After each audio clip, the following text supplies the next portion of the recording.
on the Big Island. My mother grew up in Ka'u, and she was a teacher for the Department of Education. My father moved here in the 70s as a Mason, and he is known as being a medical cannabis activist. My grandfather built Shaka Restaurant in Ka'u, one of the first restaurants in Ka'u.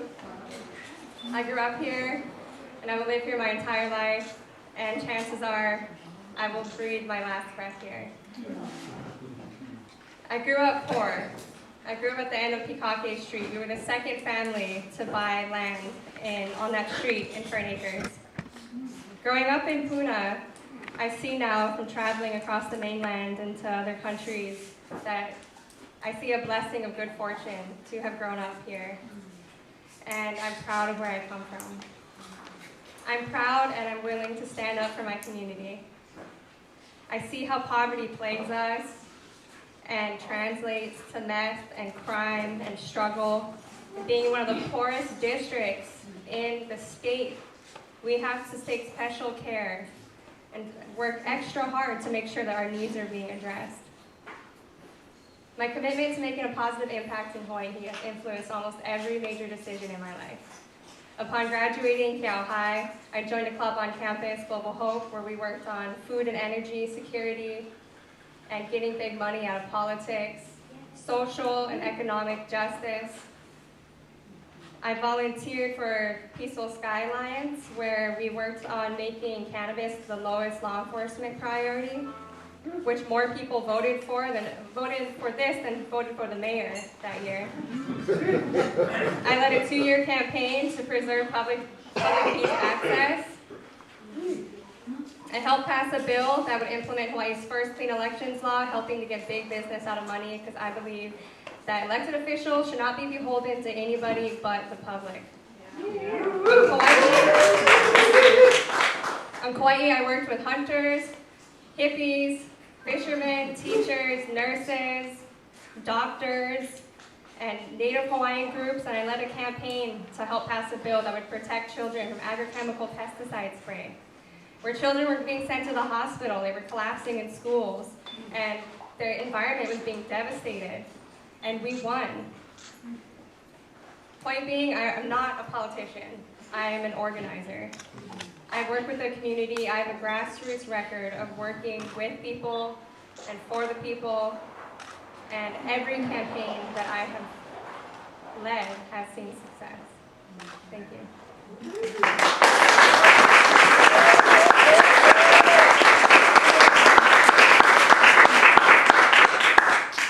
Aloha, everyone. Aloha. Thank you for taking the valuable time out of your evening for coming tonight. Mahalo Ia, Eo, the HAAS Ohana, for making this place available for us. It's kind of a drive coming over from Kona, but it's good to be here in front of my constituents. I'd like to thank you for the opportunity to represent this wonderful place that I have called home for quite a bit of time. In this election, we move forward. I see a lot of opportunity, especially in Puna. I was just talking to Mr. Jacobson there about improvements being made to the roads and the infrastructure. Working well with the Puna Community Development Plan, Action Committee. We got our community associations, met with all of them, and we'll get to some of the issues that I see and I think a lot of you are interested in. But just thank you very much for this opportunity, because it's going to be a good chance for you to see or hear from me what you want. Because I would rather ask you guys what you guys like here, what we're going to do. Because to me, it's about making things happen. Anybody can talk, but it's about getting it done. That's a major difference. I work well with the department heads that were put in place. When I was in Germany, open restaurants. I've never been in that city before. I've never met anybody. But my boss trusted me to go over there in Hamburg, Düsseldorf, and introduce myself and open one restaurant from scratch. Train everybody. Get them the visas they need. I'm somebody that can, when you set one goal for me to do, I'm going to do it. When I set my mind to something, you can make sure it's going to happen. Because either you come with or get out of the way. That's the way I do it. Okay? Because when the PCD Action Committee asked for connectivity, we're going to make it happen. We're already working with OLA. We got the EA being done for Pizik, Kopua, South Laco. If you want action done, right here. Okay? No talk.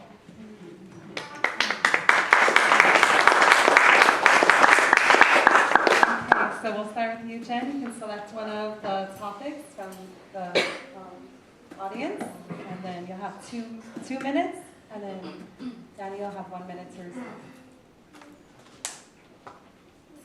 I'll talk about the styrofoam ban. It seems like there's a lot of stickers for that one.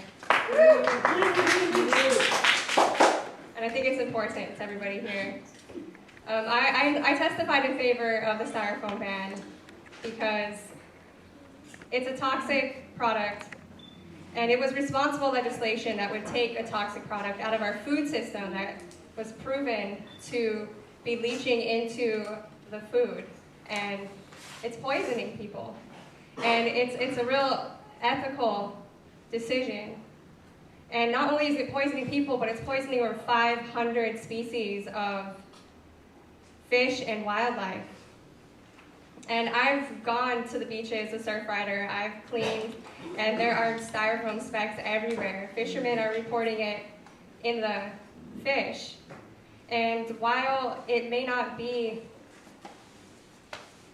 a business's responsibility how people dispose of the styrofoam, it's still toxic to the people that eat from that container. And to say that if somebody wants to eat styrofoam, that should be their choice. That they're right on it. It should be their choice, but that's based on the assumption that a generalizable portion of the population actually consents to and has knowledge that they're actually eating these poisons and that their children is taking these poisons. And a large proportion of the styrofoam that is being found in the environment is from these takeout containers. So it was responsible legislation that took a toxic product out of our food system and out of our environment. And that's why I supported it. Thank you.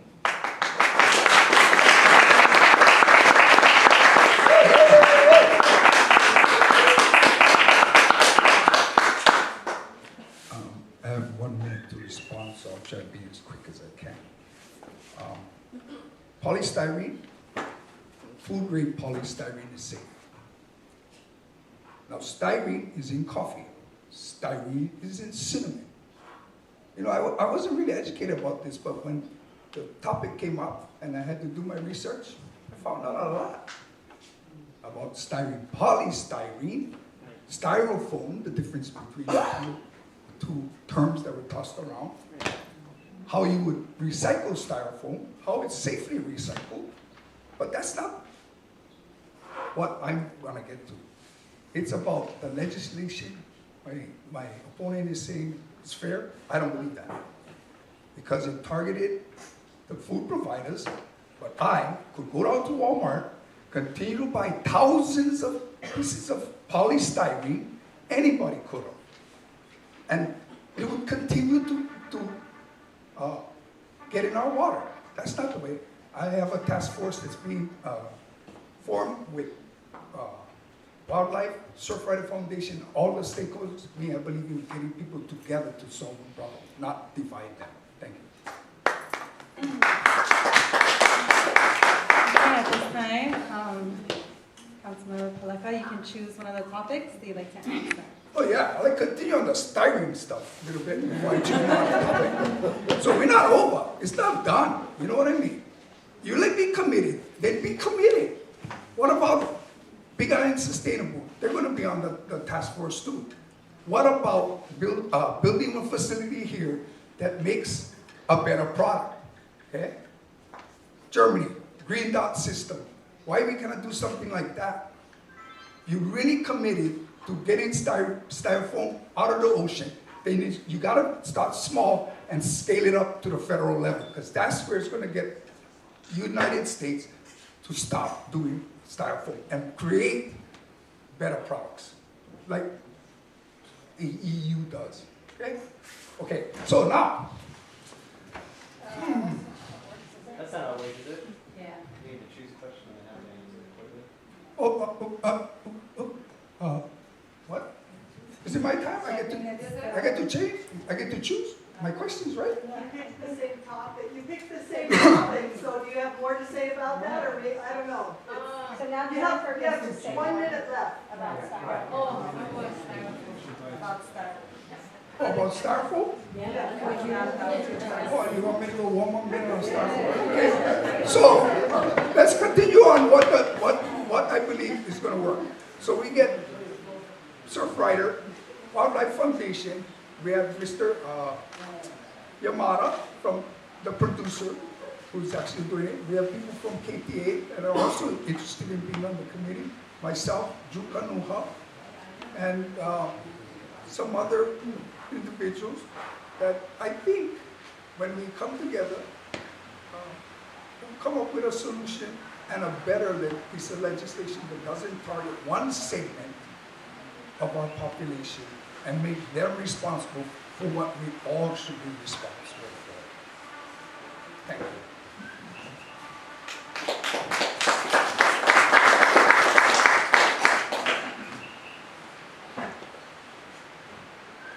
I think it's really, I congratulate Mr. Paleka on what he's doing. I think that's really good, and it's a very productive way to handle the situation.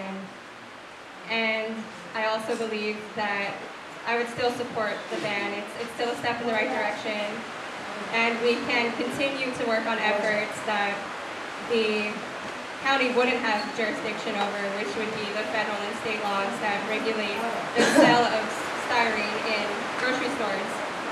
But this is something that the county could do on the county level that was realistic, and it really didn't impact businesses too much. It was 16 cents per plate if they're buying in bulk, 200 plates, which most businesses aren't, and it reduces from that. And 16 cents on a $7 plate of food is really not that much. When you think about the long-term cost of having styrofoam containers out in the environment and in our health. That's all I have to say. Thank you.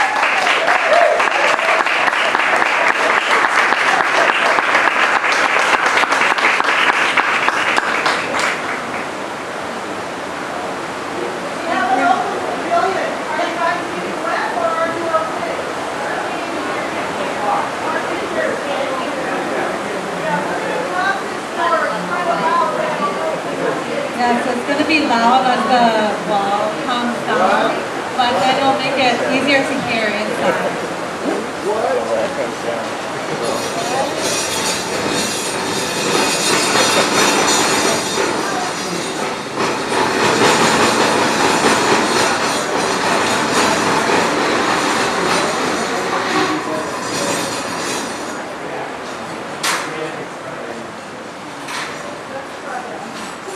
Okay, how's that? A little better? Okay, so now it is Jen's turn to select an issue to discuss. And then Daniel, you have 1 minute to respond. I'm going to discuss the corruption in government, in county government. This is a big issue for our island. I've been going door to door and I've been talking to a lot of people about what's important to them.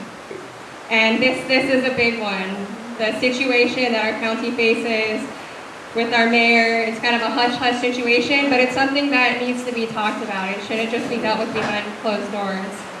I supported an ethics bill that would create a stronger ethics board for the county of Hawaii, and it would strengthen them in many ways. Right now, we only have 5 commissioners that can be from any place on the island, and they only meet in Hilo. The meetings aren't public. There's no mandatory amount of meetings that they have to have.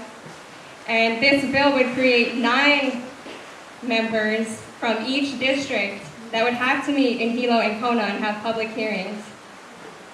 This would strengthen, and public hearings where they'd have to hear complaints in Hilo and Kona at least 3 times a year. This would not only increase transparency and accessibility, but accountability in our government. And I believe this is something that distinguishes me from my opponent. I also I'm passionate about clean elections, publicly funded elections. It's a great way to weed out corruption in government because we have big money interests that are compromising real representation of our island and our districts. Politicians should not be torn between representing their big money backers and then representing the public. It's a no-brainer. And that's something that we need to push for, and that's something that I will work with our state legislatures on, is trying to find a way to renew that program for our county here so that we can have representatives that can be more accountable to the public and really represent the people. Thank you.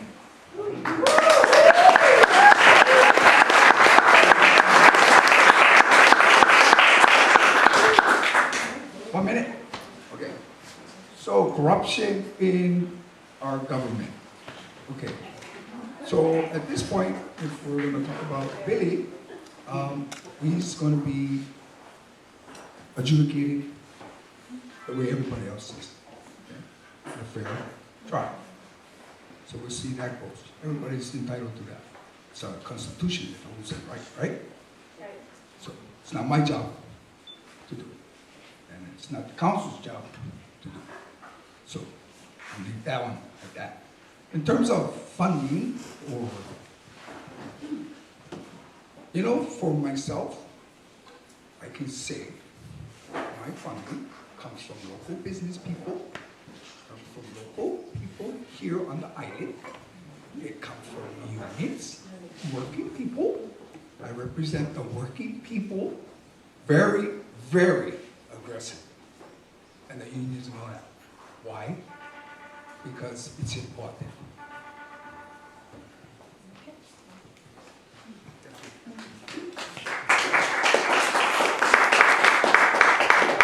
I think this will be our final question for the night. So this is going to be your choice. What you'd like to answer? Yeah. Yeah, 2 minutes for the topic of your choice. Okay, yeah, I better not go on. Because I wanted to go a little bit on one topic and go on the other, but I guess we're only going to get one choice, right? Oh, okay, now I understand. Sorry. I thought we could, okay. Alrighty, roads and escape routes, infrastructure. Currently, we have a CIP approved, $11 million. Okay? It's going to work. We have an EA currently going to be done. It started with the interest of our community up in Mountain View to get Lauco done. In working on that project, it expanded because having sat down with the Puna Community Development Action Committee and the Connectivity Committee, it became clear that we needed just more than that. And since we were going to try and do more than that, the EA included 3 different access routes that we are planning to do. One on Lauco, which is going to be involved. It involves a bridge. One in Kopua, and one in Pizik. I like to call it cycle. Anyway, so the funding is there. So even if I'm not successful, we can do it. Okay? The trick is getting the allocation. So this county council that's currently in place has been we work well together. I think it's a good makeup. But you cannot only just wish that things happen. talk that things are going to happen. You got to make stuff happen. It's just how it is. It's politics. I'm just being real with you guys. Wasn't easy to get the road. Just talking about it. That right turn lane. Wasn't that easy. Wasn't even done with CIP money. It was done through maintenance. Okay? It's not coming from any CIP. Understand? That's real effective government. You want something done? Right here. I'll make it happen. It's talking with, getting involved with our community. That's important. Representing the community. I think I do that pretty well. Wow.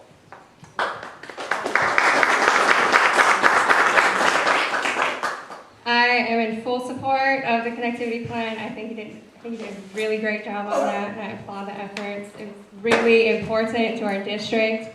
A lot of people are very pleased, and if elected, I will continue and I will take up the torch. It's really important. And also regarding connectivity and escape routes is railroad. That needs to be on the table, and the county council had an opportunity to take $15 million from the state to put into that project, and it didn't take it. Railroad needs to be opened. It's really important for people. It's a safety issue, and it's just a huge resource. It would take traffic off the road, and it would alleviate Highway 130. It's madness there. It's one of the most dangerous highways in the United States. It's critical that we get another access route into Puna. Thank you.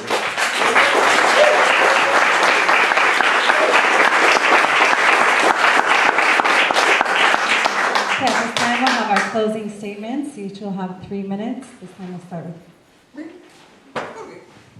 Okay, I'm going to respond to that $15 million. Okay? That's wishful thinking. The $15 million was for maintenance. That money is going to be in the Department of Transportation. Right? We don't own that property. We don't own railroad going back to Hawaiian Homes. So, knowing what you're talking about is a big thing. It's a big thing for me. You got to know what you're talking about first. Okay? You got to know about styrofoam. You got to know about connectivity. Okay? I know what I'm talking about. Why? Because I learned. I go in there and I make sure I understand. You want to make stuff happen. If you want railroad to open up, you got to work with shipment. If not, then you got to condemn it. That's the two opportunities you get. That's the facts. That's facts. You want to talk about, we're going to make it happen? Then go talk to Bill. You know what I mean?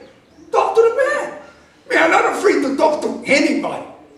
I talk to them, but I talk to them nicely sometimes. Most of the time. But hey, be real. Be real. Don't talk like you're going to do something and you cannot. That blows me. Whoa. Come on, man. Let's be real. Hey, we work hard. For Main Street to get that Lukine's parking lot. I know Hamana was working hard. Nadia was going back and forth just to get that thing signed. That thing won't happen. And I just went to go talk to Bottled Water Supply so we can put the water in first before they pave more. You know what I hate? When they pave, and then we got to go dig them out and put the water in. That's crazy. If you know how to make stuff, I know how to make stuff. My grandfather was a plumber. I know how to build things. I built my own places. I built stuff. I can do them. I can do this job. Please support me again. And I tell you, I won't let you down. With Styrofoam, we'll make it happen. We'll come up with a better plan. Believe me. Trust me. I know. Ooh. Thank you very much.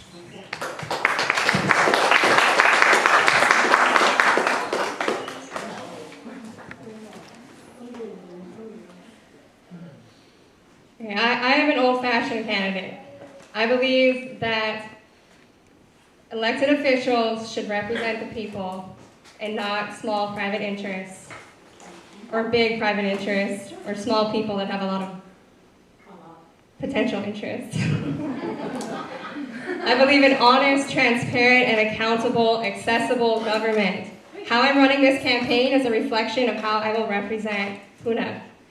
I'm reaching out to the people. I've talked to hundreds of people in my district, and the concerns are the same. I ask them, well, what is important to you? And they tell me, you're the first person to ever ask me this. And this needs to change, because how are you supposed to represent the people if you don't know what's on their mind? Over 2,000 people have my personal cell phone number, and I've been talking to them. I see what you feel, I see what you see, and I feel what you feel. Let's build strong communities. We need better roads. We need a strong, sustainable economy. I see our struggles and I see our potential, and I want to break down the barriers that keep us from reaching our potential. There is no reason why we should not be producing 100% of our own energy. There is no good reason why we shouldn't be producing 300% of our food supply. We did it for countless generations.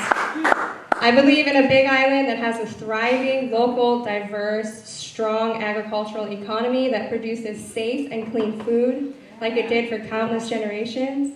I believe in thriving communities, thriving community centers that each subdivision have that serve the interests of the people. They're strong, they know what they're doing. They have proper budgeting and accountability, and they represent the interests of their residents. There's food gardens, there's community gardens, there's public commercial kitchens, and there's markets. I envision a county that makes it not only easy for small businesses to set up, but supports a thriving, diversified local economy that makes the most of our local talents and creativity and passion here. We live in the most diverse district, I believe, in the U.S. I've been going door to door. It's incredible how diverse our district is. We have such potential. And I am not the establishment. Chances are, if you make less than $100,000 a year, you are also not the establishment. I am not status quo. And a lot of people have been asking me why I've been running, and I tell them I am running for justice. Just like how when I graduated high school and I joined that club on campus, I was passionate about all the different types of justice and educating people and advocating for it and passing bills. I'm passionate about justice. Justice for the people who live here, who are forced to pay into a system that doesn't represent them, and whose struggles are being ignored by a government that is supposed to serve us. Justice for the environment. Justice for future generations. My name is Jen Ruggles. I'm from Puna, and I'm for Puna, and we have a lot of work to do.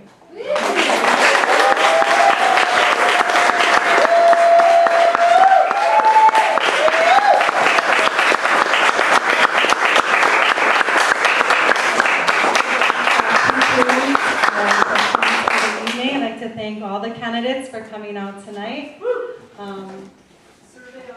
We have a survey. It would help us with our efforts if you could take the time to fill it out. We appreciate all of you coming and supporting this process. It means a lot. So thank you.